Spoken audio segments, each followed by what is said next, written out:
You know, there are so many worthy organizations serving our communities, but one that's been a real standout across the country, actually, for many, many years, has been the United Way.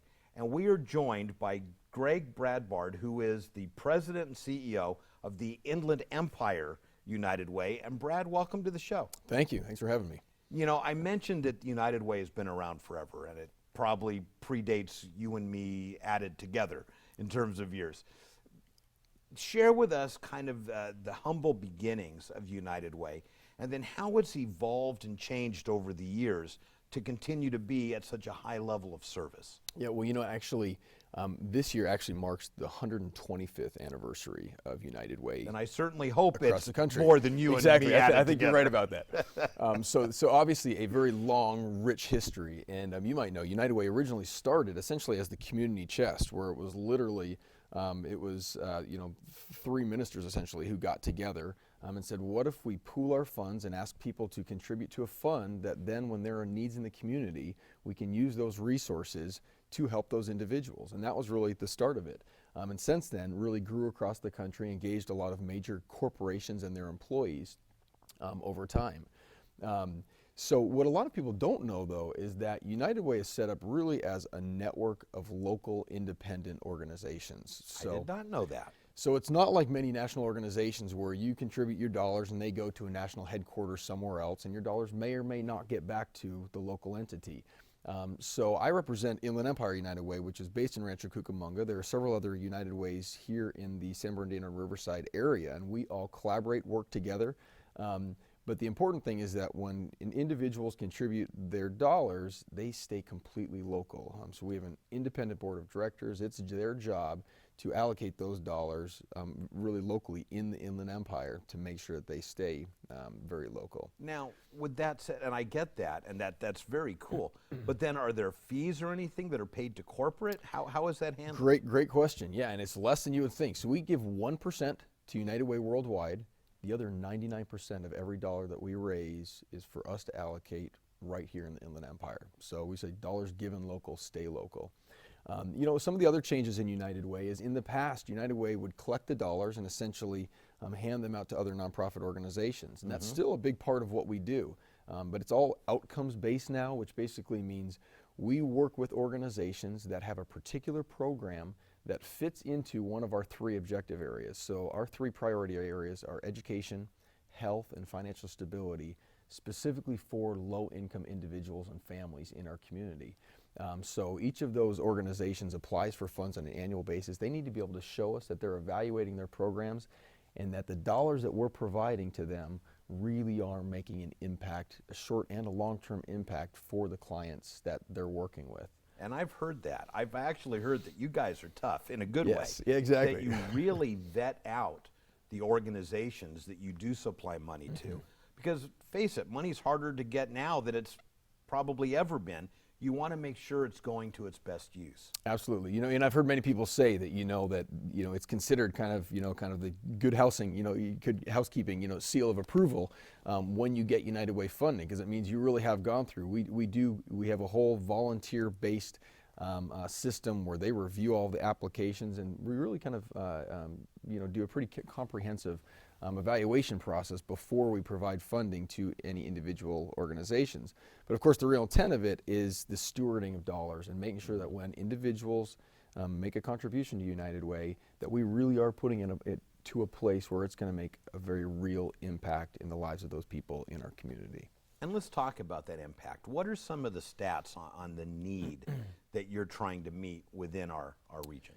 Yes, Ron, I mentioned that our focus really is on low-income individuals and families here. And one of the things I think we don't always realize, there are so many beautiful parts of this area that you don't necessarily see it on a daily basis, that we have about 119,000 children who are living in poverty in the Inland Empire. Wow. That's 1 in 5 kids. I had no idea the number was that big. And people often ask, well, what does that mean? Well, what that means is basically the basic poverty line for a family of 4 is about $22,000 a year.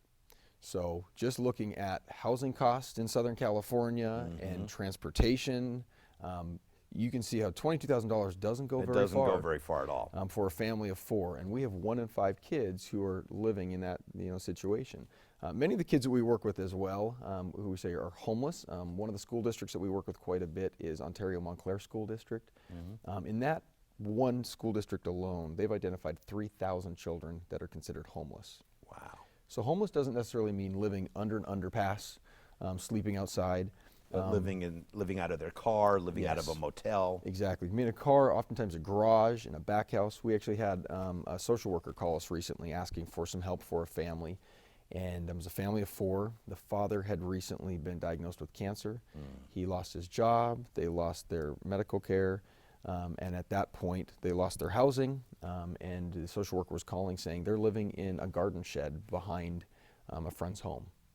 And you have a family of 4 literally living in a garden shed. And I think, like I said, those are the things we don't see on a daily basis, but we literally have thousands and thousands of children who that's the situation that they're growing up in. But now, you don't help these children and families directly.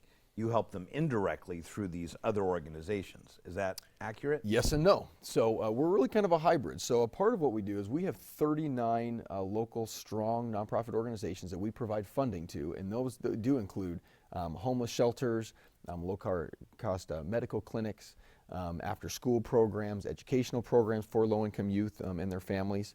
But then we also operate a number of programs internally as well. And actually, Okay. so one of those that ties to what we're talking about is a program called Kids Pack.